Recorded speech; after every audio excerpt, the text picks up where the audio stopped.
लेकिन असली बात यह है कि तुम मास्टर हो ही नहीं। आज तक आयोग का यही इतिहास रहा है। बेकार थे, गधे थे, नालायक थे, कुछ जानते नहीं थे, बेवकूफ थे कि छीछा लेदर करें एकदम बेकार है, ऐसा है वैसा है। मैं आपको ये बात इसलिए बता रहा हूं ताकि आपकी बाबूराम सक्सेना के प्रति कोई अश्रद्धा ना हो।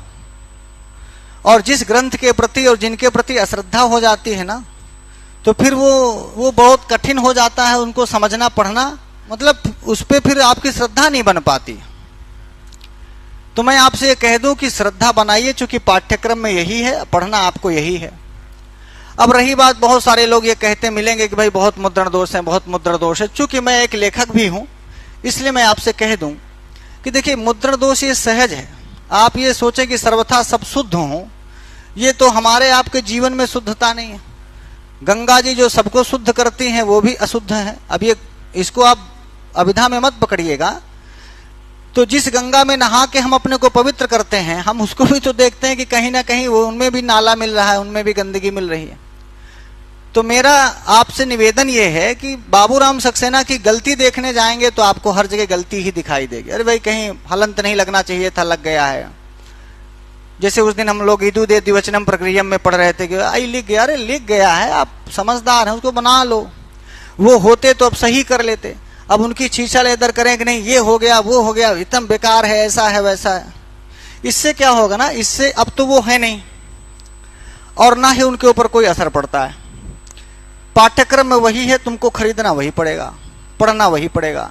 तो बेहतर ये है कि जो उन्होंने काम किया है हम उस काम की प्रशंसा करते हैं और आपको भी उनके इस काम की प्रशंसा करनी चाहिए। चूंकि संक्षेप में जितना 4000 सूत्रों का जो व्याकरण अष्टाध्यायी वाला और सिद्धांत कौमुदी की जो कठिनता थी, ये अलग सिद्धांत कौमुदी में जो संस्कृत की वृत्ति इत्यादि थी जो आम पब्लिक या आम जनता नहीं समझ पाती थी, ऐसे लोगों के लिए बाबूराम सक्सेना का यह काम बहुत ही सराहनीय है, बहुत ही प्रशंसनीय है।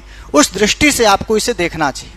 अब रही बात मुद्रण दोष की, तो हम आपसे यही कहेंगे कि ये एक स्वाभाविक प्रक्रिया है जो किसी भी लेखक के किताबों में होती ही है और कुछ रह ही जाता है, कुछ चीजें छूट ही जाती हैं।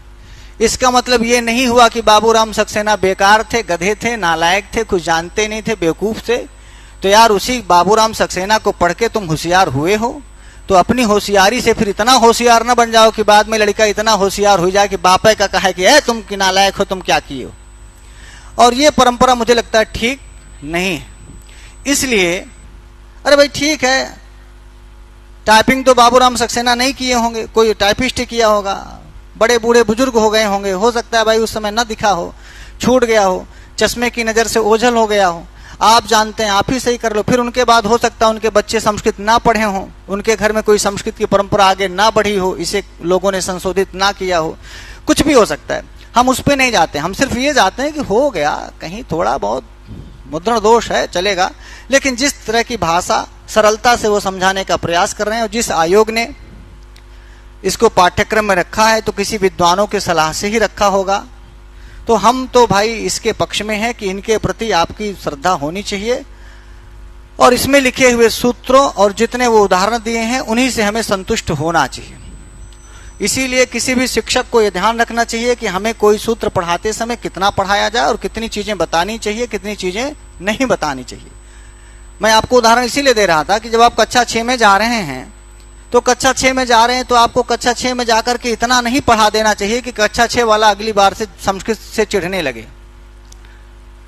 आप समझ रहे हो मैं क्या कह रहा हूं? यार उसको उतना ही बताओ जितना में उसको आनंद आए, वो उसका स्टैंडर्ड वो है।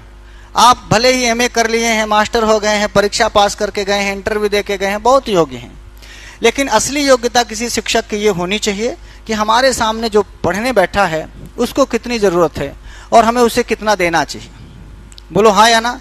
इस बात को आप हमेशा अपनी पूरी जिंदगी याद रखिएगा कि हो सकता है कक्षा 6 में आपको भेजा जाए और यदि कक्षा 6 का लड़का आपको पसंद नहीं किया पढ़ाना, इसका मतलब तुम मास्टर बने हो, वेतन ले रहे हो, लेकिन असली बात यह है कि तुम मास्टर हो ही नहीं। ज्यादा जान लेना या ज्यादा पढ़ लेना मास्टरी का सबूत नहीं है। मैं आप सबसे कह रहा हूं ये कि हमें किसको पढ़ाना है। कक्षा 1 में गए हो तो 1 के हिसाब से पढ़ाओ, कक्षा 6 की क्लास है कि 7 की है कि 8 की है, 9 की है, 10 की।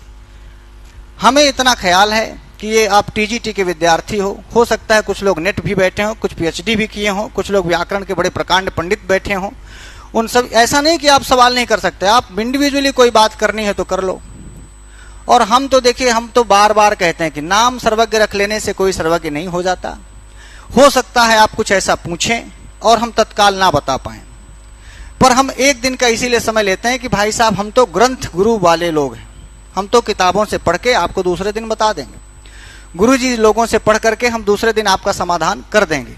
पर हम यहां उतना ही बताते हैं जितना तुम्हारी परीक्षा के लिए उपयोगी है। आप समझ गए? क्यों यूपी टेट में आपको पढ़ाना है, उसमें पूछेगा माहेश्वर सूत्र कितने, इस तरह के सवाल आते हैं। अष्टाध्यायी किसकी रचना है, मुनित्रय से किसका बोध हो रहा है। अब वहां आप नेट पढ़ा रहे हो, वहां आप पीएचडी पढ़ा रहे हो, वहां पूछ रहा है कि राम शब्द का षष्ठी एक वचन क्या होगा, और आप वहां रामस्य की सिद्धि पढ़ा रहे हो। वो अब नहीं पास होगा, उसको फेल होना है। यदि आप राम शब्द के रूप में राम की सिद्धि पढ़ा रहे हो, इसका मतलब वो अब नहीं आगे बढ़ेगा। यूपी टेट का विद्यार्थी है ना, उस टेट के विद्यार्थी को सिद्धि चाहिए ही नहीं, जो चाहिए ही नहीं वही आप दे रहे हो। इसलिए मैं आपसे निवेदन करूं कि जितना आपको चाहिए और जितनी आपको जरूरत है उसके वो क्राइटेरिया मेरे पास है। इतने सालों से पढ़ाते हुए मुझे ये पता है कि पेपर कैसे बनता है, क्या पूछा जाता है, उतने स्तर तक हम आपको यहां बता देंगे। फिर भी आप ये ना सोचना कि हम मना कर रहे हैं कि कोई पूछे नहीं। बिल्कुल आप पूछ सकते हैं यदि आपको समझ नहीं आया तो, पर ऐसी कोई शास्त्र चर्चा, चूंकि हर सूत्र में ना शास्त्रार्थ तो इतना है भाई साहब, पूरा महाभाष्य लिखा गया है इसके लिए। नागेश भट्ट सारी जिंदगी व्याकरण शास्त्र पर ही लेखनी चलाते रहे। बोलिए हाँ या ना? ये ऐसे शास्त्र है ना कि आप बात करते रहो, कभी बात समाप्त तो होगी ही नहीं।